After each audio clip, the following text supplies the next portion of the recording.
À l'instar de tous les grands champions, Cristiano Ronaldo, Lionel Messi, et j'en passe et des meilleurs.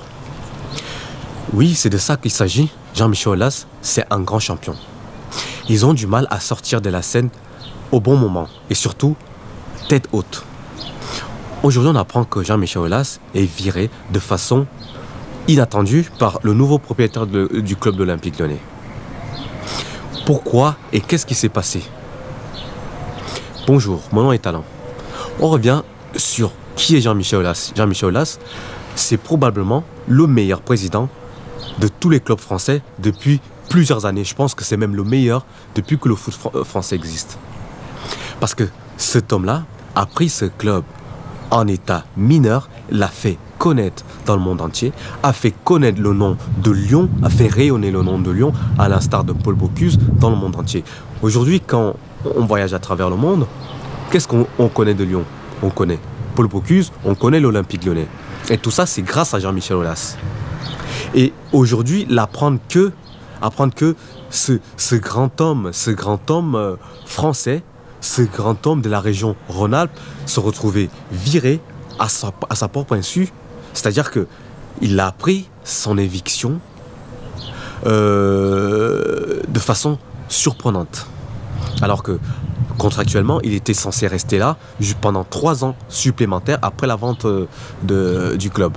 Aujourd'hui, il s'est retrouvé à être montré la porte de sortie comme un simple employé.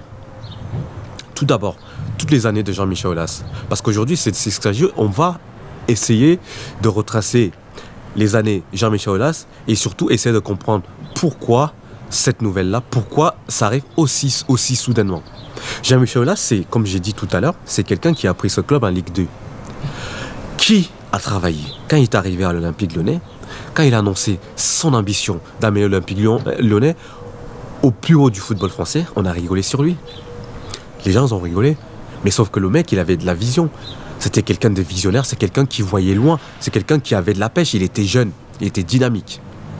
Donc, fort de tout ça, Jean-Michel Aulas a réussi à être champion de France 7 fois consécutifs. Ce qui n'a pas encore fait, même le Qatar Saint-Germain, avec les moyens illimités. Vous vous rendez compte?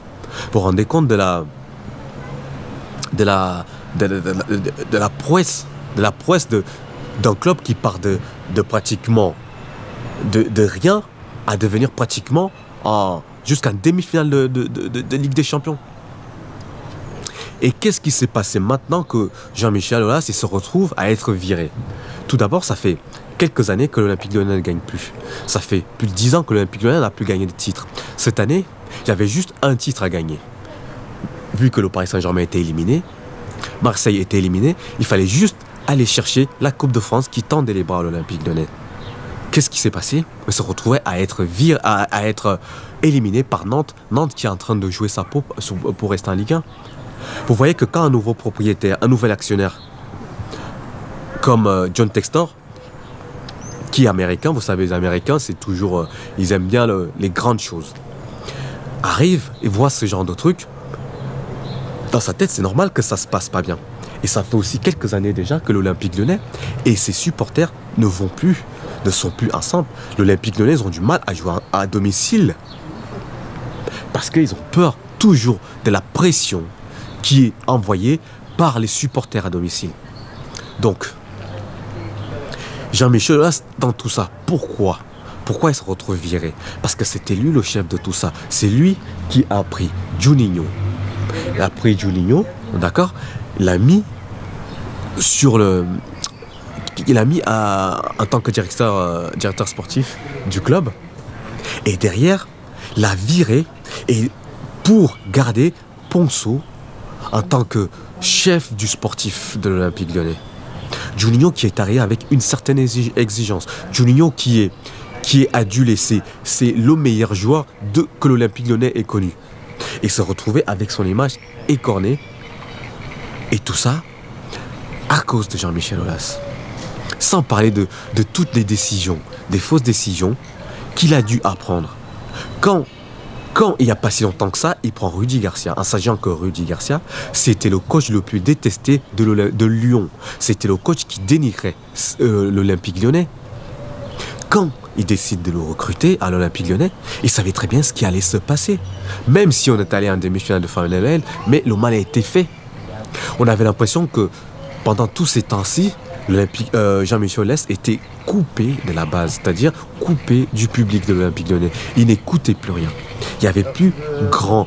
En fait, il n'y avait plus grand. Depuis la mort, on va dater ça depuis la mort de Gérard Houllier. En fait, on a l'impression que c'était un fou qui est devenu complètement instable dans sa tour d'ivoire. N'acceptait plus de critiques. On ne pouvait plus rien dire par rapport aux résultats. À chaque fois, il te sortait des choses invraisemblables. Donc, pour finir sur ce qui est Jean-Michel Aulas, aujourd'hui, on ne peut pas savoir si John Textor va faire mieux que Jean-Michel Aulas. Mais ce qu'on sait, c'est qu'il fallait absolument du changement. Parce qu'on avait l'impression que le capitaine avait perdu son bateau. Le bateau était en train de voguer dans la mer, comme ça, au gré du vent. On ne savait plus où on allait, en sachant que ce monsieur a tant fait pour ce club, a tant fait pour cette ville. Pour moi, cet homme devrait avoir sa statue à l'entrée du stade que lui-même s'est battu pendant des années pour construire. Ce serait pour moi la moindre des choses pour rendre hommage à cet homme-là. Mais pour moi aujourd'hui, je pense que c'était vraiment le moment de laisser. Il aurait dû, en vendant le club, partir à ce moment-là, dire ok, j'ai beaucoup fait, aujourd'hui je m'en vais, tête haute. Il allait recevoir l'ovation de tout le peuple lyonnais. Il allait avoir la reconnaissance de tout le peuple lyonnais. C'est ce qui se passe encore aujourd'hui. Je pense qu'il n'y a pas un seul Lyonnais qui en veut à Jean-Michel Aulas. Je pense que, en fait, cette décision, c'est quelque part un soulagement aussi pour les supporters parce qu'à un moment donné, Jean-Michel Aulas a failli se retrouver sifflé dans son propre stade, a failli se retrouver avec des banderoles contre lui à son propre stade. Vous vous rendez compte? Donc je pense que quelque part, John Textor a rendu service à tout le monde, a rendu service au club, a rendu service même à Jean-Michel Aulas lui-même. Voilà. Donc, on va pas s'émouvoir sur cette décision. Il faut surtout espérer que l'avenir va peut-être être meilleur à partir de maintenant. Et surtout, on va peut-être changer de mode de fonctionnement à l'Olympique Lyonnais. Voilà ce que je voulais dire aujourd'hui. Et surtout, je tire mon coup de chapeau à Jean-Michel Aulas, cet homme qui a tant fait pour l'Olympique Lyonnais. Je vous remercie de m'avoir écouté. On se dit à très bientôt. Ciao.